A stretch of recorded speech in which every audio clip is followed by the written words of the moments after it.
皆様こんにちは。この頃は毎日暑くてコンパクトカーで車中泊旅を楽しむような環境ではありません。自作クーラーや換気扇でこの夏を乗り切るとほざいていたのが恥ずかしくなります。冒険家でもないのですから、車中泊旅に命を懸ける必要もないのです。とはいえ、家の中でくすぶっているのも疲れるので、今日はブラッドドライブしています。ここは宮本武蔵が初決闘した兵庫県佐用町の宿場町平福です。今日は平福の風景を見ていただきながら、私が思う究極の旅についてお話しします。サラリーマンで人生を過ごした私でも65年間で体験した旅行や旅の数は少なくありません。この2年間の車中泊旅だけでなく、社員旅行や地域の旅行などを含めれば相当の数です。その数々の旅行に記憶に残った順位をつけるなら、1番は17歳の時の初めての一人旅です。つまり何も知らずに出雲大社のベンチで野宿した家で同然の旅を上回る旅はその後にはなかったのです。じゃあ2番目はというと、2年前にミャンマーに行こうとしたけどコロナで飛行機が欠航になって実際に行ってもない旅です。直前キャンセルするまでの2ヶ月以上の準備期間が頭ではすでに旅立っていたので、記憶のインパクトが強いのです。考えてみると旅とはそんなもので、記憶に残るか残らないかくらいの価値だということです。2月にも氷点下7度の極寒で暖房なしの車中泊をしましたが、記憶に強く残ったわけではありません。それにしても経験してみて記憶にも残らない程度のことだと分かったことが価値としては高いと感じます。記憶には残らなくても日常にはない緊張感を得たい、ただそれだけです。そのことを知れば、それを応用することで普段の生活にもメリハリをつけることができます。明日は散髪屋さんに行く予定で、その次の日は歯医者さんに予約を入れています。定年退職してからは散髪に行くのも億劫で、ギリギリまでむさ苦しさを我慢していますが、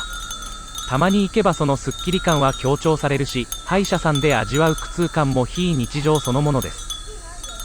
つまり何気ない日常の中に旅で感じるような心地いい緊張感や非日常感を見つければ、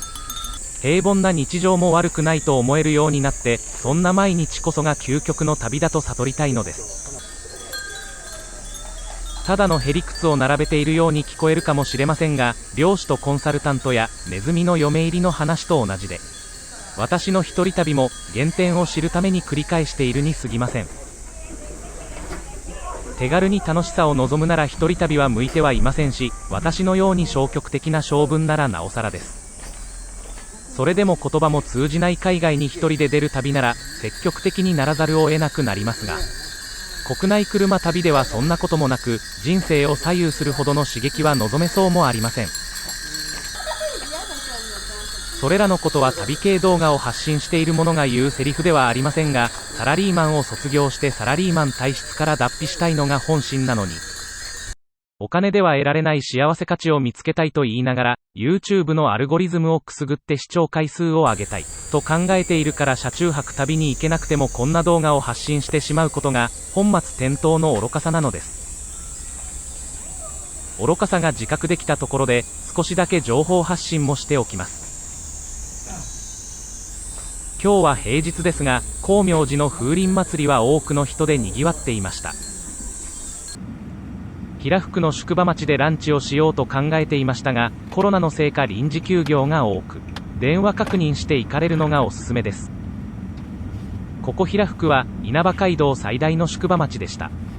宮本武蔵が生まれた宮本村、現在の岡山県美作町宮本からは徒歩で峠を越えても3時間もかからない距離です。私もこの町と宮本武蔵のつながりは今日知っただけで、光明寺の風鈴祭りが目当てでした。福をもたらすフクロウでも有名な光明寺の風鈴祭りは9月11日までです。実は今日は一人旅ではありません。日頃お世話になっている妻をランチでも行こうと誘って連れ出しています。ですから予定していた平福の古民家カフェや蕎麦屋さんが臨時休業していたからといってコンビニ弁当というわけにはいきません。帰り道に手頃なレストランを探して走っていると、道路脇に夢館というのぼりを見つけました。混んでいるレストランも避けているうちに姫路市夢前町まで帰ってきましたが、県道から2キロ入った山の中のレストランなのでゆっくりできそうです。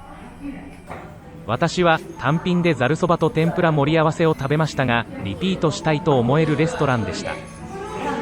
売店にはこだわりの卵やキャンプ用品も売っています。この店の一番のおすすめポイントは、心安い近所のおばちゃん的接待です。久しぶりに穴場と思えるレストランを見つけた気分です。この動画に出てくる詳しい情報は関連サイトを概要欄に貼っておきますのでご覧ください。今日も私の勝手な自己満足戒め動画に最後までお付き合いいただきありがとうございます。